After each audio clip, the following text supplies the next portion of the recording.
ಒಂದು ಸ್ವಲ್ಪ ಆರಿಸ್ಕೋಣ ಈಗ ಹೊಡೆಯಂಗಾಗೈತೆ ಬಾಚ ಆರಿಸಿ ಹೊಡೆಯಂಗಾಗೈತೆ ಸರ್ ಗಾಡಿ ಗಾಡಿ 2 ರೌಂಡ್ ಕೊಡು ಓಡ್ಸಕ್ ಬರುತ್ತಾ? ಹಾ ಓಡ್ಸಕ್ ಬರುತ್ತಣ್ಣ. ಈ ಗಾಡಿಗಳು ಹೊಡಿತಾರೆ ಅನ್ನೊಂದು ಸ್ವಲ್ಪ ಆರೈಸೆ ಕೊಡೋ ಲೈಫಲ್ಲಿ ನನ್ನ ಜೀವನದಾಗ ಹೊಡೆದೇ ಇಲ್ಲ, ಅದಕ್ಕೆ ಇದೇ ಫಸ್ಟ್ ಹೊಡಿತಾ ಇರೋದು. ಇವೆಲ್ಲ ಹೊಡಿ ಸಾಕು ಮಾಡ್ಕೊಂಡಿದ್ದೀನಿ ಗಾಡಿ. ಯಾವಾಗಿಂದ ನೋಡ್ತಾ ಇದೀಯಪ್ಪ? ಹಾ ನಾನು ಈಗ ಒಂದು ವಾರದಿಂದ ನೋಡ್ತಾ ಇದ್ದೀನಿ ನಾನು ನಿಮ್ಮನ್ನ. ಅದಕ್ಕೆ ಇವಾಗೇನು ಆರೈಕೆ ಬೇಕು ನೀವು ಓಡಿಸೋಕೆ? ಅವ್ರ ಗಾಡಿ ಸಾಕಾಗೈತೆ ಅಂತ ಹೊಡೆದು ಅದನ್ನ ಹೊಡಿಬೇಕಂತ ಇವ್ರಿಗೆ ಇಷ್ಟ ಐತೆ. ಓಡ್ಸಕ್ ಬರುತ್ತಾ? ಬರುತ್ತೆ. ಸರಿ ಆಯ್ತು, ಒಂದು ನಿಮಿಷ ಇರು, ಗಾಡಿ ತಗೊಂಬಂದು ಕೊಡ್ತೀನಿ.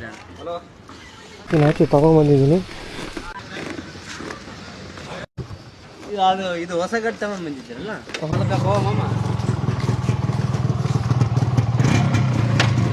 ಹುಷಾರಾಗಿ, ಕ್ಲಚ್ ಹುಷಾರಾಗಿ ಬಿಡು.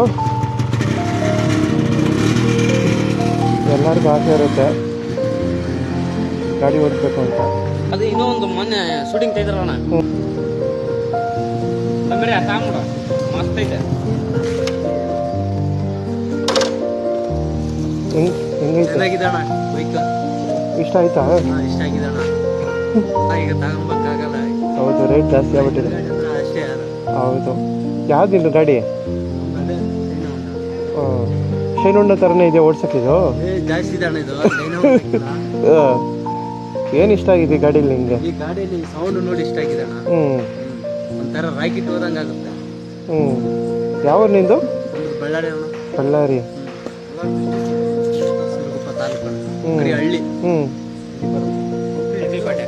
ಎಷ್ಟು ದಿವಸ ನೋಡ್ತಾ ಇದ್ದೀರಾ ಗಾಡಿ RX? ಈಗ ಒಂದು ವಾರದಿಂದ ನೋಡ್ತಾ ಇದ್ದೀರಣ್ಣ. ನೀವು ಓಣಿಯಲ್ಲಿ ತಿರುಗಾಡೋದು ನೋಡಿ ನಾವು ತಗೊಂಬಕ್ಕಾಗಲ್ಲ ಅಂತ ನಿಮ್ಮನ್ನ ಕೇಳಿದ್ವಿ. ಮನ್ಸು ಮಾಡಿದ್ರೆ ಏನು ಬೇಕಾದ್ರೂ ತಗೊಬೋದು. ನಮ್ಮ ತಗೊಂಬಕ್ಕಾಗಲ್ಲ, ಯಾಕಂದ್ರೆ ನಮ್ಮ ಹಳ್ಳಿ ಕಡೆ ಎಲ್ಲ ಹುಡುಗರು ಎಲ್ಲಿ ತಗೊಂತಾರ ಅಷ್ಟೇ. ಬಿಡಪ್ಪಿ, ಆ ಥರ ಏನೂ ಆಗಲ್ಲ. ನೋಡೋಣ ಬಿಡಿ, ಫ್ಯೂಚರಲ್ಲಿ ಎಲ್ಲರೂ ಸಾಧನೆ ಮಾಡಿದ್ರೆ ಎಲ್ಲನೂ ತಗೊಬೋದು, ಯಾವುದೂ ಆಗಲ್ಲ ಅಂತಿಲ್ಲ.